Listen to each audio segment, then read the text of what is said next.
Welcome to the intersection of technology, cybersecurity, and society. Welcome to ITSP Magazine. Let's face it, the future is now. We're living in a connected cyber society, and we need to stop ignoring it or pretending that it's not affecting us. Join us as we explore how humanity arrived at this current state of digital reality and what it means to live amongst so much technology and data. Knowledge is power, now more than ever.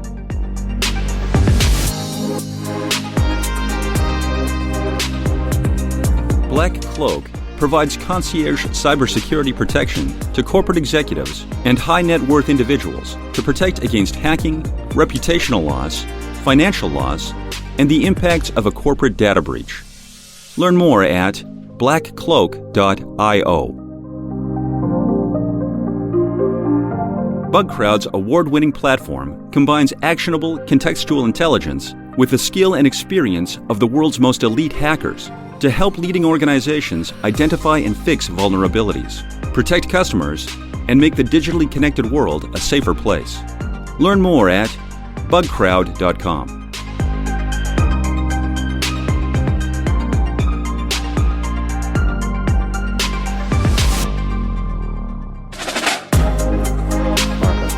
Sean, you seen that info lately? which one? It's all over the place. I click on a few links. The And, one with the news that's spreading.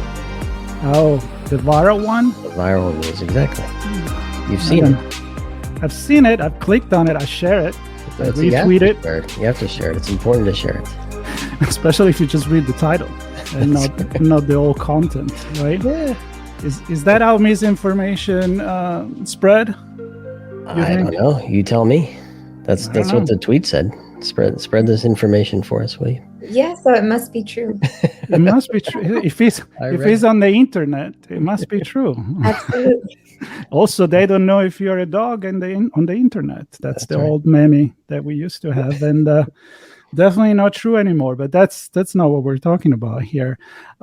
Sean, we're talking about one topic that we kind of missed. We were really close to have this conversation during Black Hat that just ended a few days ago in Las Vegas. But this is not a conversation that ends when the conference ends. This is probably a problem that we're facing. And we've been facing, even before the internet, we were facing a propaganda and manipulation of information. Is nothing new, but it got a little bit worse, I would say, with the internet and social media. And that's what we're talking about with our guest today in our episode of Redefining Society. And we're here with Sandra Quincoses. I hope I didn't mess up that. Quincoses. That was a really good first attempt. All right, that's my Italian coming in side of things. And welcome to the show. Let's Thank get you. to the point. Great to be here. Sure. Yeah. Glad you made it. A little bit about I'm yourself. tempted to jump in, but I want to know more about Sandra first. Yes, exactly. That's where we start. Share some information about you so that we can manipulate those informations and use it. No, I'm kidding. No, we're not going to do that. Hopefully in a favorable way. Yes. So I have about 10 years experience doing open source intelligence, so OSINT. It's evolutionized quite significantly within that time frame. So I initially started, through academia, interning, and then eventually landed my real job. And my first real job was, exposure to ISIS propaganda on Twitter, basically, and hunting down threat actors and unmasking them. And between then and now, I have some private and public sector OSINT experience. Right now, I'm working in the private sector. And I mostly focus on disinformation campaigns around the world. I'm a Spanish speaker, so in the particular case study I presented at Black Hat, I was looking at Latin America with my team, and we came across some interesting developments in the disinformation space. And it's significant in the sense that oftentimes a lot of people are looking at the more popular conflicts in the world. So like a Ukraine, Russia, or pulling out of Afghanistan, or just Middle East conflict in general, and other regions of the world don't get as much attention. So these actors are able to operate over longer periods of time. And it was interesting to see how these types of actors not just developed over time, but how they tackled each campaign. And it just shows how the world is ever changing, and so is the virtual world. So yeah, it's just a little something I learned along the way in all these years working OSINT, really. And actors learn from each other. So a lot of the strategy I saw ISIS doing initially in the beginning of my career, I'm seeing other actors linked to governments and others, just private entities, also conducting similar strategies. That was a lot. Sorry. No, I love that. And I guess if something works, why not use it until it doesn't, right? If it's not broke, don't fix it. And if you can copy a business model and perhaps even not even compete, right? So you're not going to get caught for copying. Right. Who cares? Go for it. And I think we see that all over the place in education. Students copying each other, right? Businesses copying business model, platform business model is one example. And so disinformation, and I wanted to touch on this first. And the work you do with OSINT, open source intelligence, is often enabled by technology, but doesn't always require technology, does it? It does not at all, but it does add and enhance and amplify its reach. So it's especially important. I mean, not everybody is on the internet, so there are aspects outside of the internet that does affect society. But I would say overall, increasingly people are having more access to the internet and different and smartphones, and so they have more access to information that may or may not be misleading. Unfortunately, more often than not, a lot of information is misleading, and that's mostly because everything that's posted on the internet is intentional, right? And if those intentions are aimed at favoring one entity over another, then it becomes problematic. Right. I would say I referred to propaganda at the beginning, right? Because that's always been something that we've been using since the beginning of time. If you can manipulate the mind, you can change the outcomes of something. And with the internet and social media, you have unfiltered information. Like everybody can post something. And I think that's the biggest risk of how you control that. So your background actually is in psychology and social psychology. So not really a technical thing, but as we know now in modern time, we understand that cybersecurity is absolutely not all about technology. So let's get into this kind of approach, your OSINT, and what did you present at Black Hat in particular? Let's talk a little bit about that. Sure. So initially I was concerned, I'm very grateful that Black Hat selected my research for presentation. It was different than other presentations, right? It was a lot less technical, and I was a little bit fearful that it might not attract a large crowd, but I'm very grateful that a really large turnout occurred. I was just a tad bit nervous, actually. This is very sidetracked a little bit here, but my slides weren't working until like 2 minutes right before my brief was supposed to start. So already like my nerves were like, but eventually I was like, well, I'm already up here. I'll be okay. I guess there's no turning back. And it just went forward with it. I got a lot of good feedback. A lot of people were appreciative that we presented something on Latin America, because somebody told me that a lot of times these events focus on specific actors, like what is happening in the United States or Black Hat Asia, what's happening in that section of the world, and not so much other regions. So they were appreciative of that. And it goes into what I had mentioned earlier, just like these areas, they often go overlooked. So what we did was investigate a digital actor that had no identifiable information and was influencing the narratives coming out of Colombia regarding political unrest and the elections. And not only did it do this in Colombia, I mean, we focused on Colombia, but this account had been active from 2018 until 2022 when Twitter suspended it after it started tweeting Ukraine-related content. So, yeah, but it's, I'm glad it was taken down because a lot of its readers weren't aware that it was linked to the Venezuelan government, which is what our investigation did. We followed some of the clues left behind by this account with no identifiable information that was so influential.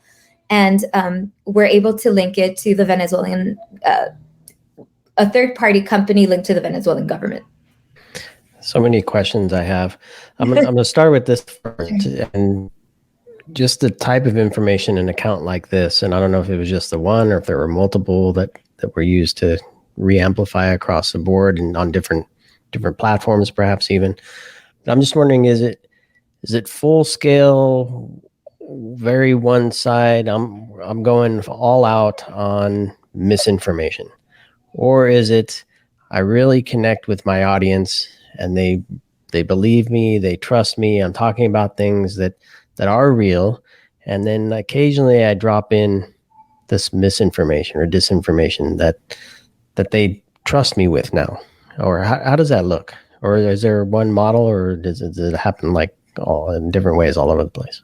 It happens different ways all over the place, but you touched on something particularly interesting and deceitful. And that is mixing the false news or false information among a lot of truthful information or just activity that's going on in the ground that can be reported one-sided, but isn't necessarily false, right? This account was covering protests on the ground, and it did give a few instances of events that did not really occur, making the administration in Colombia at the time, which is friendly to the US, more friendly, making it look really bad. But among all that, in those small instances, much of the content was true. So it was able to capture trust from its audience. It presented events in a way that did favor the opposition candidate, which was Gustavo Petro, the leftist, the first Colombian leftist president, really, they've ever had. And the strategy was not something they just did on a whim, right? It was well planned, and it required psychological strategy. So it's not that everybody can comment on the internet, get an account and start doing it. Although I feel like a lot of people take a position nowadays. I'm looking at misinformation here in the United States, for example. There are many accounts. I think it's become really okay to just outlie.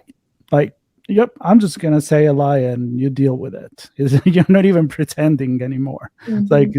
So that's a little bit different, and it's up to you if you want to believe it or not. But when it's carved in between the truth, I feel like you kind of need to have a certain amount of skills to do that. So I'm wondering, was this account operating on its own, or was it connected to other major player, maybe nation states, and anything else that was spreading? It often spread RT, so Russia's RT, state news, their perspective on the matters in Latin America and Ukraine, hence the reason why probably, I'm not for certain that's the reason why it got suspended from Twitter. It's just interesting how once it started tweeting about the conflict over there, it was suspended. But it did echo a lot of RT related content. Venezuela and Russia do have media agreements with one another. So it wasn't surprising to see that echo chamber phenomenon occur. And another one, Iran's Spanish language news outlet, Hispan TV, which was suspended from Twitter a long time ago. It also echoed similar coverage from that news agency as well. Just an echo chamber. It was a very interesting account in the sense that there were others similar to it, but this account was active 22 hours a day on average. So we believe there were more than one user operating it. This shows that and it actually engaged a lot with the community. So it wasn't just retweeting and it didn't automate messages. There was actual effort put into it, which could be because of an ideological incentive or financial. We did investigate that aspect of it, but we did see that there was definitely strategy. It was able to interact with inauthentic accounts, with authentic accounts, and with state media from other countries. So it was in the middle, almost just pulling strings when it was the right time to. I'm just wondering, so the human versus automated, aka bots, being involved there, and so 22 hours a day, regardless of who or what's doing it, that's a lot of content, and it raises a question for me: how does one do a checks and balance against the information there? I don't know if it's the platform's responsibility to kind of look at the content that's coming out of it. Is it the people that are receiving the negative impact of it? Are they responsible for countering it in some way? And if so, how? I'm just wondering, how do we take this information and actually pick it apart and find out what's good, bad, indifferent, dis information? Right. It's a good question. It's definitely a challenge for a lot of social media platforms and for analysts and security specialists in general, because even if you do tackle it one way, they'll adapt and do something else. So one of the arguments I raised in the brief at Black Hat was that it's important to know the source of where your information is coming from. So for instance, social media platforms like Facebook and Twitter, they do often list when an account is linked to a government of a country. So I'll use RT as an example. It does say it's linked to the Russian government and other similar entities. But then you have accounts like this one, right, with no identifiable information, no known, it's able to operate with impunity. It's no liability whatsoever because nobody knows who's behind it. So it's important to know who that source is to understand. Now, if I know this account, it's tweeting all this information and the actors behind it are linked to the Venezuelan government, that makes a lot of sense to me now. I understand why I'm reading things from the perspective that it's being presented. But I also understand geopolitics, which a lot of other people might not. So they wouldn't understand that so much. So yeah, it's just one of those things, a domino effect. We're still in the beginning stages, I think, in general as a society. Personally, I think this, trying to tackle this problem, we're starting with something and maybe we're onto something, but then again, people must be on top and companies should be on top of the sources of this information, because that's how you can really come in front of something instead of just being responsive to the content, because once it's there already, like 1 million people could have seen it within 2 minutes. Right. Yeah. So talk to me about the sourcing or the sources and the attribution of them. It sounds like a lot of the research you did found that it was linked to the government entity. Mm-hmm. And the first thing that comes to mind is, well, how do we know that that's true? That it isn't just fake connection to make it look like it's connected to that entity. So how can you describe?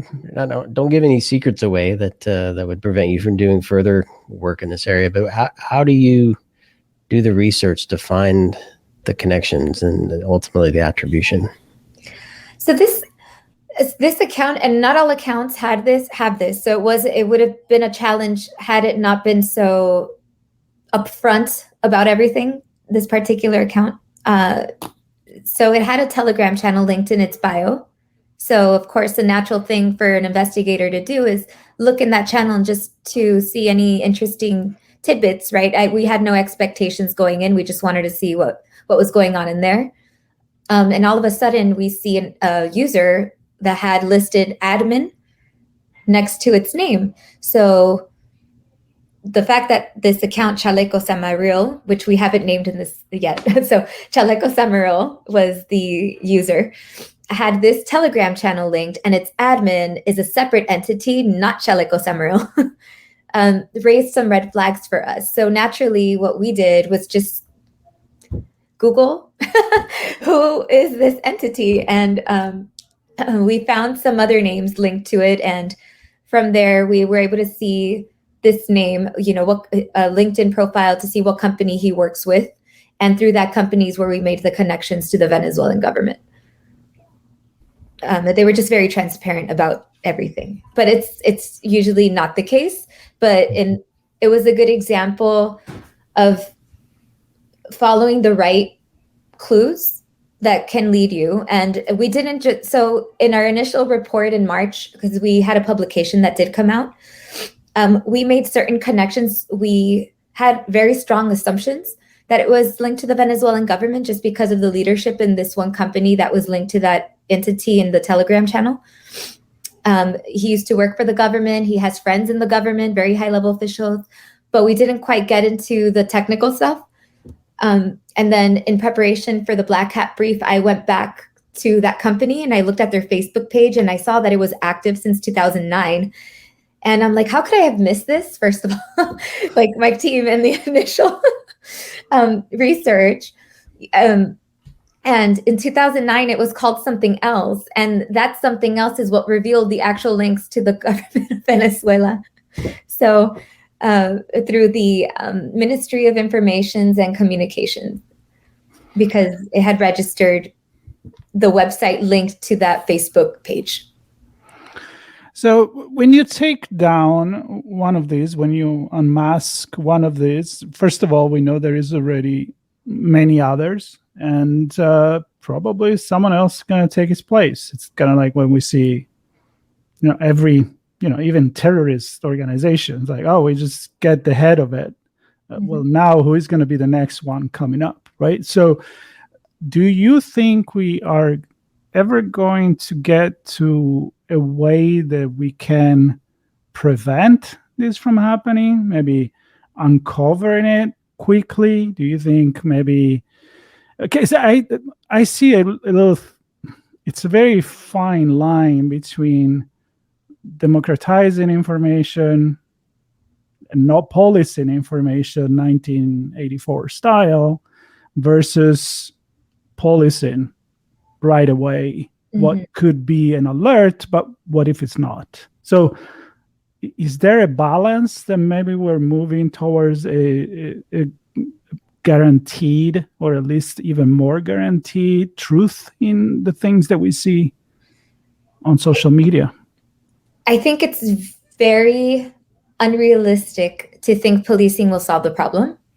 And I think it starts with education in society, in schools, for instance, learning cyber hygiene, or how to basically read information on the internet in a way that it doesn't affect your perception as strongly as it does. Because I see it in my own, like the older generation of my family personally, they'll read something and be like, did you hear this? And it's like, well, that's not necessarily true. Where did you get that information from? Oh, I don't know. It's like, okay, So just having some basic understanding of the internet in general would be extremely helpful, because I hate to use this example, but human trafficking or, sex trafficking, if there wouldn't be a demand for it, it wouldn't be as popular, right? So, that's a thought. So if people are going to Twitter to look at protest events or things that happen during protests, that's where you're going to find the most disinformation, right? That's where you're going to find a lot of the narrative. And unfortunately, other social media platforms as well, like WhatsApp and other encrypted platforms as well. But it's just educating people so that there's no desire to do it as much, or if that makes any sense. Yeah, we're talking about checking the news. Don't believe to everything that is told to you. And I go back, I've used this example before, but when I was studying, sociology of communication, one of the things in studying media was, even back in the days, read 3 different newspapers. I know nobody has the time to do that, right? If you're reading on the leftist newspaper, maybe you want to check what the one in the center and the one on the right is saying and see, if it's an official source. That's why it's so hard to unmask it when everything is in news. Like, you don't have an editor or an editorial, entity that is checking if the news is true or not. So that's some things, and even in quote unquote proper publications, not the Twitter sphere. Proper publications host opinion pieces, Yep. which are opinions. Maybe they're opinions they feel are facts, and they present them as such. And I got caught up in one, and I was like, this sounds so off from what everything else that I've seen. Right. How is this real? But it was presented as, yes, an opinion piece, but boy, there was some pretty harsh and direct statements in there. So I'm wondering, are we limiting this disinformation to social media platforms, or have we crossed over into traditional media? Even if it's just as simple as them reporting on a stream of viral tweets that are saying something, right? I think it depends on the generation where people are checking their news. And there's research behind that malicious actors use to strategize their information campaigns. So, you're less likely to see somebody in their 20s checking traditional news for their information. They're more likely to log onto social media. And then you get that feed of what's the trending hashtag. I logged onto Twitter the other day and I saw that Governor DeSantis was under fire for some of the statements he said just the other day, simply because my IP is coming out of Florida. So it's like, hey, you might find this interesting, but it's political. And, with that hashtag, you come across all sorts of different information that may or may not be true, or that can be presented in a certain way. So it's just really depends. Again, there's one other thing I bring up in my brief is that there's a lot of research that goes behind these campaigns, and malicious actors can use that to plan an operation. So that's a really good example. Okay, if you want to target this particular group, you're going to use a traditional media website or a traditional media source in general to put out information. And that the way you do that might be different from the social media strategy, right? To tackle the other population of interest. And you mentioned to divulge this information maybe during another conversation. So if about a protest, people may be more vulnerable. Yes, exactly. It's kind of like when we talk about social engineering. I remember many conversations where like, it's easier to make you click on something when they put a sense of urgency, when we put a sense of, maybe we're close to the holidays, people are more open to interaction. I mean, there is a lot of psychological aspect that goes into this. We're talking about manipulation of information and disinformation for a political gain in this case, but we could consider this and as a more global and general problem, because even in COVID disinformation, for example, I'm just throwing this there, or any other thing that you want to create disinformation for, are you going to use the same technique and just change your audience, or there are actually other technique that could be used for other sort of spheres? I think it depends on the actor and what the desired outcome is, but there's definitely not one way, because then that would make the solution a lot easier.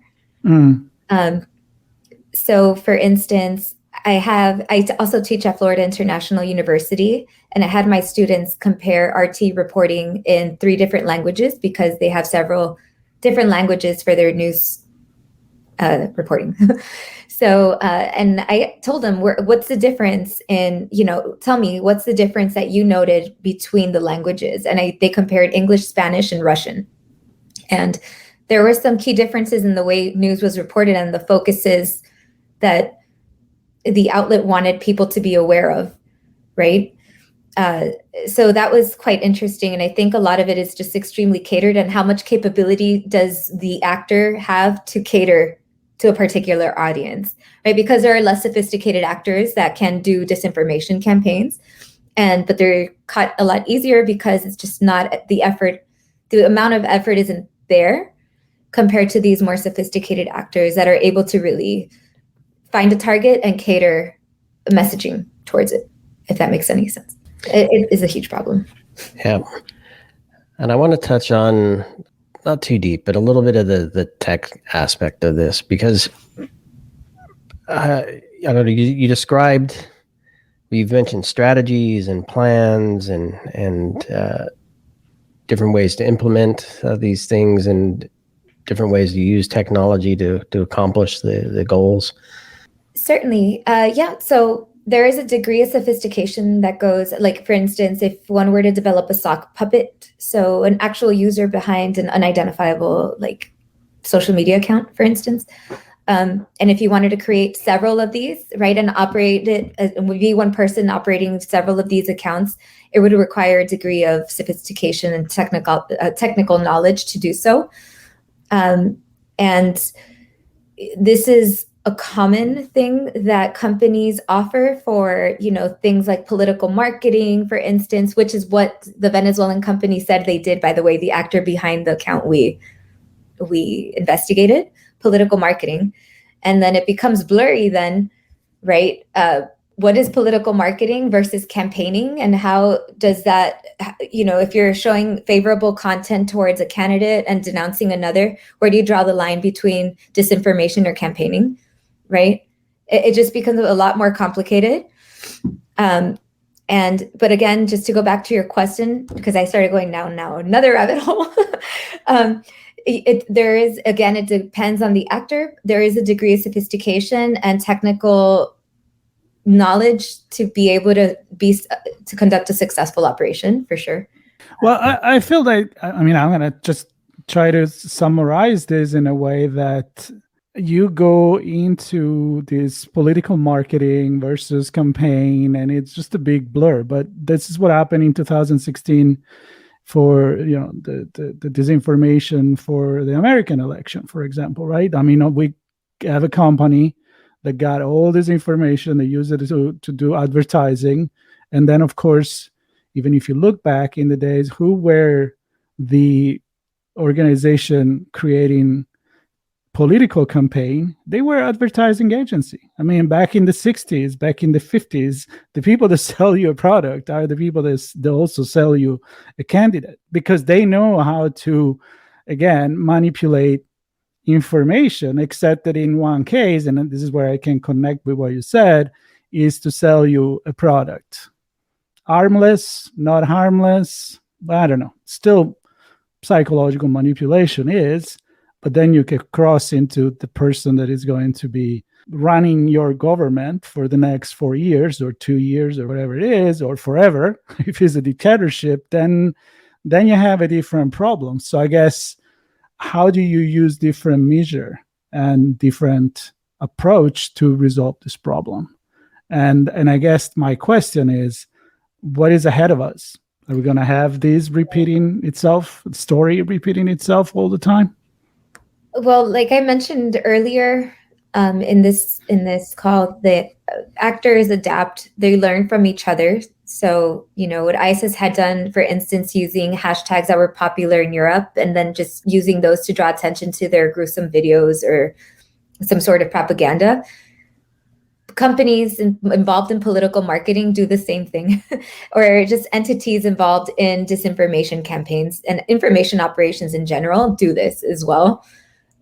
There is a cycle to it. So there is a request, obviously, that goes into it, a planning stage, a research stage, a planning stage, operation, a review, and then you re-engage. So that's how they're able to adapt. It is marketing. And it doesn't look pretty from here, because a lot of what is appealing to people is to feel superior, right? That's social identity theory, right? To feel superior. And so having that us versus them be the center of these campaigns is really harmful. It's divisive, and it causes extremism in ideology in general. And it could enhance your social identity, how you identify with a political ideal, or, yeah, I mean, just look at the World Cup. That's when people are like, yay, I'm very Spanish, even though I'm like 4 generations like Spanish, but you have that sense of pride a little, but it's one of those things you just start really aligning, and then you get into it. And if something challenges your identity, then you respond in a way that's more irrational. So it's just a big old mess. So that's why I do advocate personally for education, starting in schools, for people to understand how the internet works, the malicious aspects to it, because there are a lot of benefits as well, which they do learn in school. But the malicious aspects they don't, and how to also, from a cybersecurity perspective, how to identify, potential harmful content or emails that can lead to other things, like stealing identity for this reason to conduct an IO. One thing I would say as an example, actually, is I know a lot of young kids, there were these Facebook challenges, not on Facebook, it's really just across the board, because I saw them on Twitter too, of people saying, oh, your first car and your first this is your new, screen name. And people were like, oh, Mazda red, whatever. And these are questions that are asked for authenticity, to see if your password is authentic or not. So, but it's, again, going down back to education. It comes down to that, just educating society. And that will, present a bigger challenges for those wishing to do harm through information operations. And maybe as we wrap here, a final question for me, maybe a little more succinct this time. Just, do we know of any unintended consequences? So maybe one particular group is trying to control the other side of the party line, right? But that might have an impact on relations with another country, or impact on a particular group of people that they didn't see coming. Do we have any signs of that unintended consequences or side effects of some activities? There's always a consequence that because we're so interconnected now in general, there's always a side effect that affects the global community in some aspect.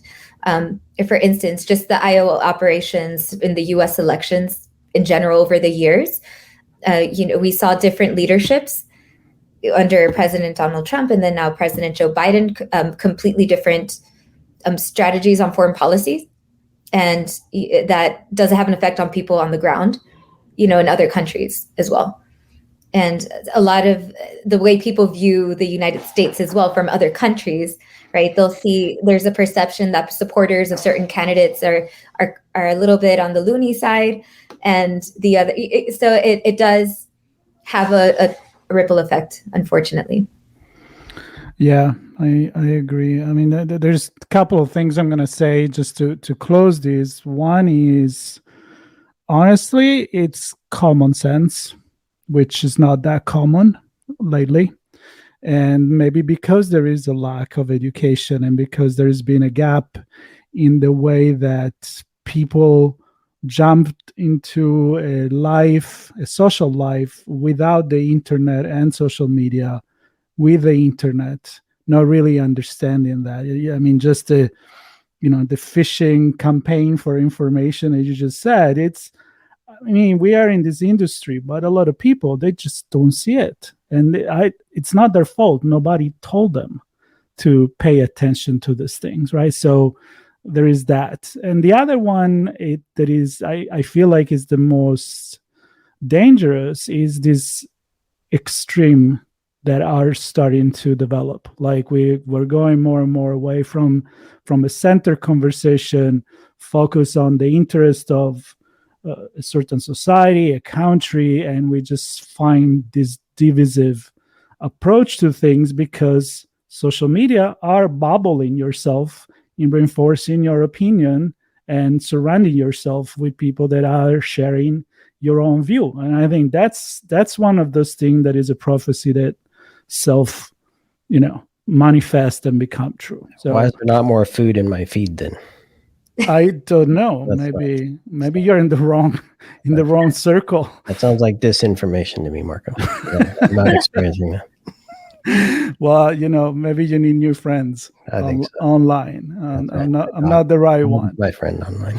I want to tell the public that to be particularly careful reading information on the internet during vulnerable instances in society. So when there's been protests, this is something we saw in our case study that we presented at Black Hat, but we've seen across the board too, during election seasons or political protests, the information that people are looking for information, like I mentioned earlier, at on different platforms, right?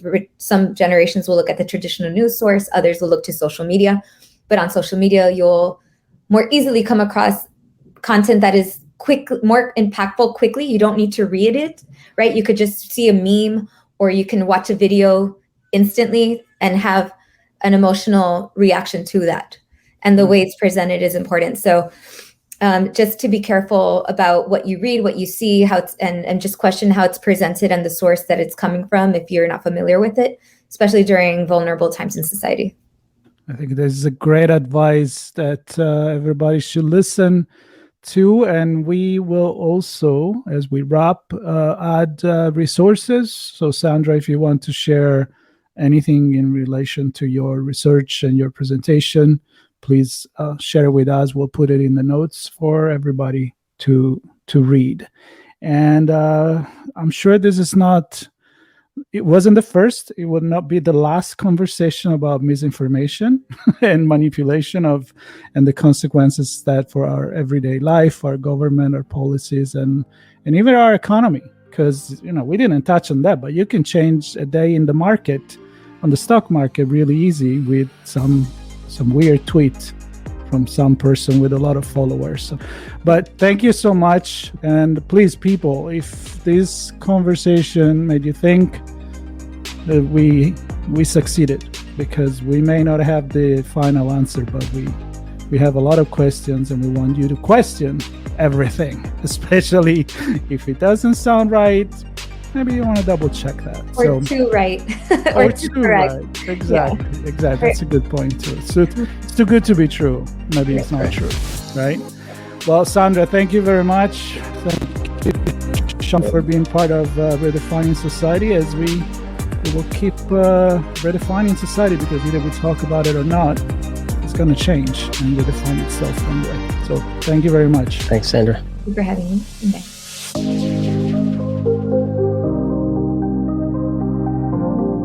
BugCrowd's award-winning platform combines actionable contextual intelligence with the skill and experience of the world's most elite hackers to help leading organizations identify and fix vulnerabilities, protect customers, and make the digitally connected world a safer place. Learn more at bugcrowd.com. Black Cloak provides concierge cybersecurity protection to corporate executives and high net worth individuals to protect against hacking, reputational loss, financial loss, and the impacts of a corporate data breach. Learn more at blackcloak.io.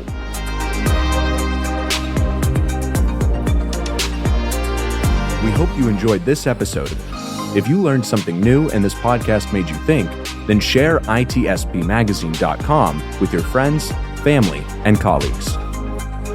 If you represent a company and wish to associate your brand with our conversations, sponsor one or more of our podcast channels. We hope you will come back for more stories and follow us on our journey. You can always find us at the intersection of technology, cybersecurity, and society.